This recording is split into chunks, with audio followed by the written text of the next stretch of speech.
टूटा तार हुआ अंधियारा, टूटा तार हुआ अंधियारा, हरि दिखे ना हरि का द्वारा। टूटा तार हुआ अंधियारा, हरि दिखे ना हरि का द्वारा। टूटा तार हुआ अंधियारा, हरि दिखे ना हरि का द्वारा। टूटा तार हुआ अंधियारा, हरि दिखे न हरि का द्वारा। ओ मेरा बिछड़ा मीत मिला दे, ओ मेरा बिछड़ा मीत मिला दे, ऐसा कोई संत मिले। ओ मेरा तार हरि से जोड़े, ऐसा कोई संत मिले।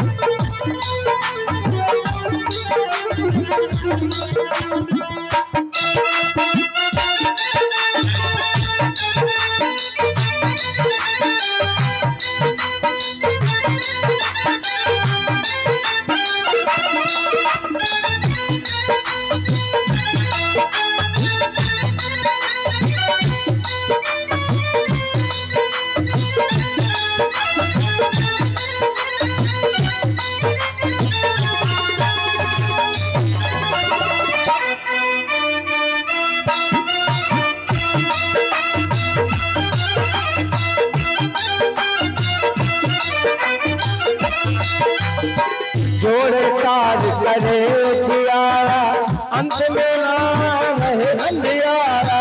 टूटा तार हुआ अंधियारा, हरि देखे न हरि का द्वारा। जोड़े ताज करे जियारा, अंतर में ना रहे अंधियारा।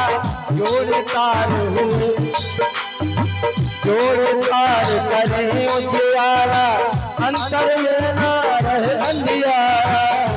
ओ मेरा अंतिम रूप लगा दे, ओ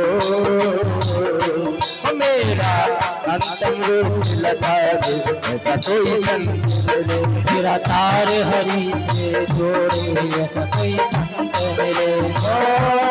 ऐसा कोई संत मिले, ऐसा कोई संत मिले, ऐसा कोई संत मिले, ऐसा कोई संत मिले। मेरा तार से जोड़े, ऐसा कोई संत मिले। हरि से जोड़े, ऐसा कोई संत मिले। मेरा तार हरि से जोड़े, ऐसा कोई संत मिले। ओ मेरा तार हरि से जोड़े, ऐसा कोई संत मिले। हरि से जोड़े, ऐसा कोई संत मिले।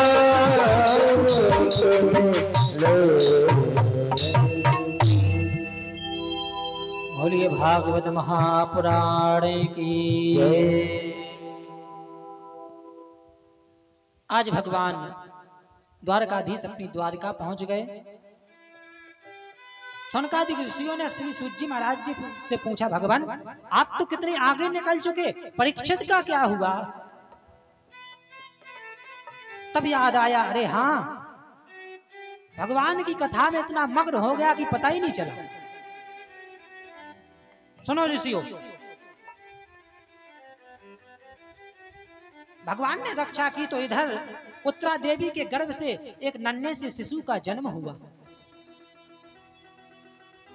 यह बालक जन्म लेते ही तत्क्षण उठकर बैठ गया और सबकी ओर देखता है। बालक की इस गतिविधि को देखकर सब लोग आश्चर्य में पड़ गए कि देख किसको रहा, आखिर देख किसको रहा है।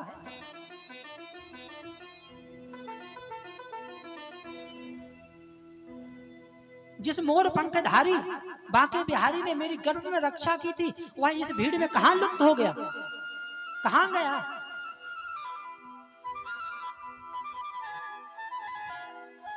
नामकरण संस्कार हुआ। विद्वानों ने नाम रखा विष्णु रात। जन्म लेते ही सभी की ओर देखता है, सबकी परीक्षा करता है, सब में गोविंद का दर्शन करता है। तो एक नाम इनका हुआ महाराज परीक्षित। बोल परीक्षित महाराज की जय। विद्वानों ने इसकी चर्चा कही, यह बालक राजा उसी नरी के समान शरणागत होगा, रक्षक होगा, महाराज स्त्री के समान दानवीर होगा, राजा दुष्यंत के समान यशस्वी होगा, समुद्र के समान गंभीर, अर्जुन के समान धर्मधर, अपने पिता के समान वीर, धर्मात्माओं में श्रोमणी होगा, पृथ्वी का एक छत्र राजा होगा। धीरे धीरे यह बालक बड़ा होने लगा।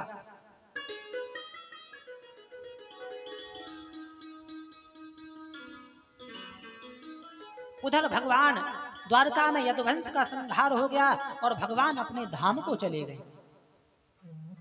आज युधिष्ठिर जी महाराज को चिंता हुई, भगवान के साथ अर्जुन को द्वारका जाते हुए बहुत समय हो गया, अभी तक लौटा नहीं, क्या बात है, जरा पता लगाओ, ना कोई चिट्ठी ना कोई खबर, 7 महीने हो गए अभी तक नहीं आया।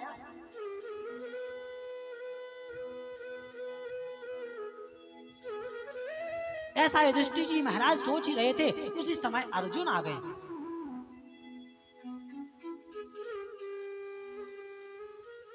अर्जुन के चेहरे का तेज क्षीण हो गया, मुख कमंडल पर उदासी छा गई, आंखों से अश्रु प्रवाह होने लगे।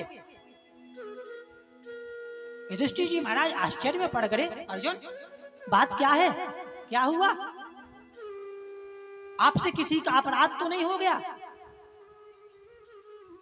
किसी अगम्य स्त्री के संग समागम तो नहीं हुआ, गाय ब्राह्मण का वध गलती से तो नहीं हो गया?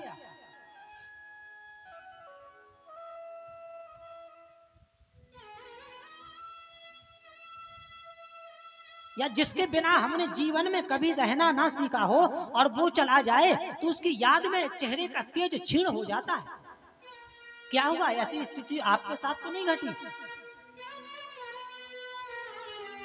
युधिष्ठिर जी महाराज पूछ ही रहे थे, अर्जुन और जोर जोर से रोने लगे, बोले भैया, जिन गोविंद माधव के बिना हमने एक पल भी रहना नहीं सीखा, जिन्हें आंखों से दूर होते हुए नहीं देखा, आज वह गोविंद समस्त लीला संपन्न करके अपने धाम को चले गए, हम सबको अकेला छोड़कर चले गए। जैसे ही सुना कि गोविंद चले गए, सभी पांडव मूर्छित होकर जमीन पर गिर पड़े। कुंती मैया ने सुना कि गोविंद चला गया, हमारा कन्हैया चला गया, धड़ाम से जमीन पर गिर पड़ी, राम राम कही राम कही, राम राम कही राम। जैसे त्रेता युग में दशरथ जी महाराज ने राम राम कहे कि अपने प्राणों को त्याग दिया था, आज ऐसे ही कुंती मैया ने कृष्ण कृष्ण कहते हुए अपने प्राणों को त्याग दिया।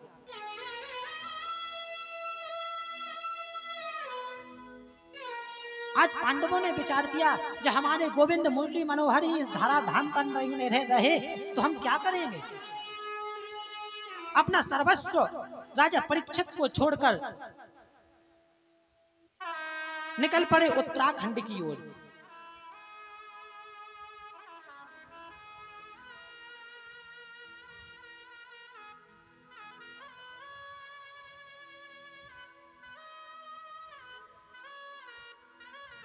सुज्जी महाराज कहते हैं, सौनकादिक ऋषियों, इधर महाराज परीक्षित अपने राज्य को संभाल रहे हैं, पूर्वजों के द्वारा दी गई उस विरासत का ख्याल रख रहे हैं, मंत्रियों से सलाह ले लेकर राज्य चलाते।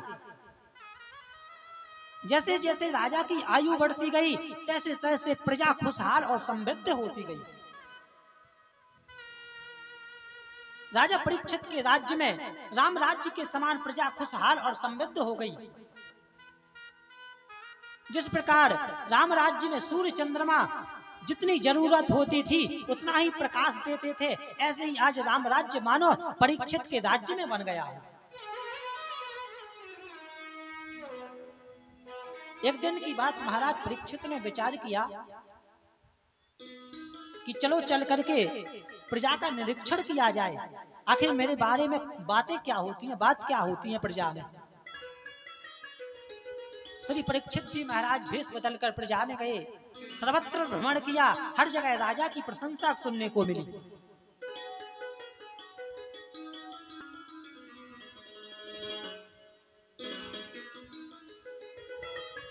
पर राजा ने एक जगह विचित्र दृश्य देखा। एक बैल और गाय आपस में संवाद कर रहे हैं और